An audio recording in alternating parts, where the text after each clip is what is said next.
Today I thought we would have a look at one of the pens that was sent to me by Kalle. Kalle sent me a bunch of interesting and inexpensive pens, and one of them is the Wing Sung 380. This is not a brand I've reviewed a lot of pens from, but it is one of the standard Chinese brands. Jinhao, Duke, Hero, Wing Sung, Fully Wen, etc.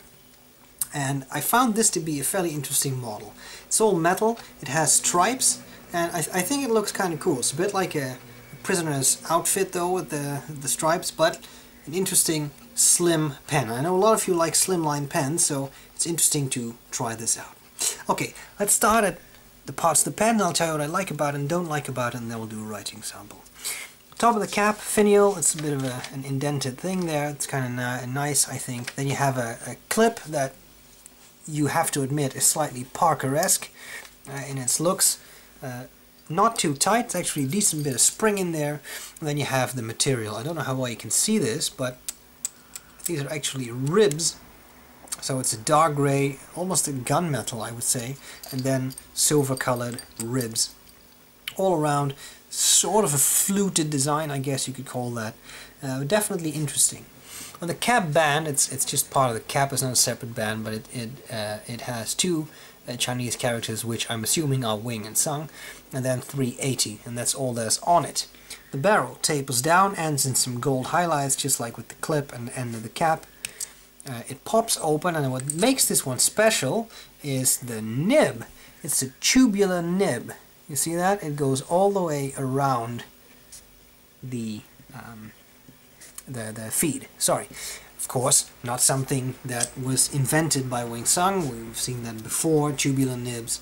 But it's kind of neat because it does set it apart from a lot of other Chinese pens which either have hooded nibs or just standard nibs. So that's nice. Again, same two characters. Again, I would say it's Wing Sung probably, and it says Made in China on the nib, which is, on the one hand, I've never seen that before, but on the other hand, I've seen many nibs that say Iridium Point Germany, which may or may not actually be from Germany. So I think this is not that bad. You have the section there, and then you have the feed there, and you have the section, it tapers, has a cap lip there, and then you have this small step down from the barrel. It's not big, but it is sharp.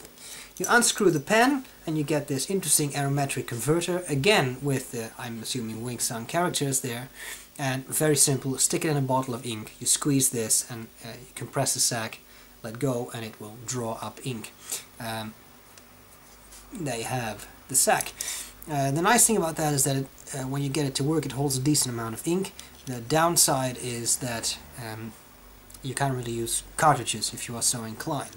What I did really like with this one is that it has an ink window.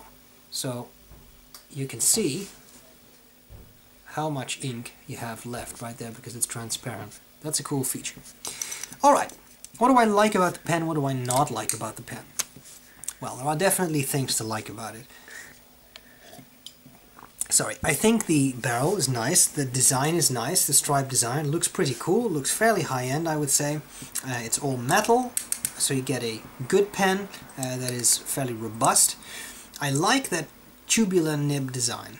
It's cute, it's not something that you see a lot in these types of pens. And also the size is decent. Yes, it's slim, but lengthwise it's fine, and it posts very securely to make for a nice, albeit somewhat top-heavy pen. However, I found the nib to be very dry and quite scratchy, and the two can go hand in hand. Ink adds lubrication as you write, so if the nib is dry, it can be a bit scratchy, a bit feedbacky. The tines are aligned properly, but I do think it's just very very dry, so I would probably make it a bit wetter myself, which may or may not be very easy given the tubular design, but general principles should apply. The dryness is a bit of an issue because it dries out as you write, so this would be a pen that you have to tune a little bit probably when you get one. And of course, because you buy a pen to write with, if it doesn't write so well, that is something that could hold you back. Then again, many Chinese pens go on eBay for something like $10, $15, sometimes even less. And in that respect, you could say, well, you know, it's just the way it is, and I tinker a bit with it, and I can probably make it write. It does write. It's not that it doesn't, it's just that it runs dry. Okay, there you have it. Carly, thanks a lot for sending me this. As to the size of the pen and the weight, it's 24 grams. The capped length is 135.6 millimeters. Uncapped, it's 118.3. Posted is 145.7 millimeters. It's definitely not small when it's posted. The section diameter is 7.7 to 9 millimeters, and the barrel is 7.5 to 10 millimeters. Alright, let's see how it writes. Carla, thanks again. Guys, I hope this was useful, and I'll gladly see you later. Bye-bye. Alright, so here we go with the Wing Sung 380. The nib is fine, and the ink is Royal Blue by Pelikan. Let's do some writing.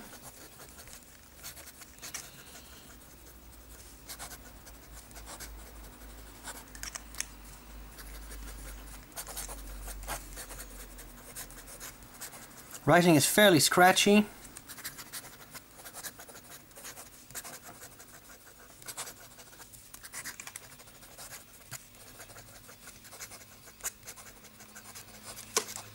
And as you can see, the feed up keeps up pretty well, so that's nice.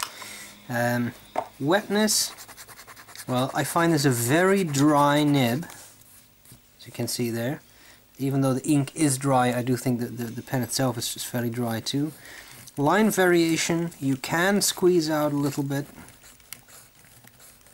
Don't expect anything stellar, but you can get some line variation if you really need it. And finally, reverse writing upside down will give you a very fine line, but also a very dry line that's going to go towards illegibility, I think. Alright, so there you have it. Interesting Wing Sung pen. Kalle, thanks a lot for sending me this. I appreciate it. I hope this was useful, and I'll gladly see you later. Bye bye.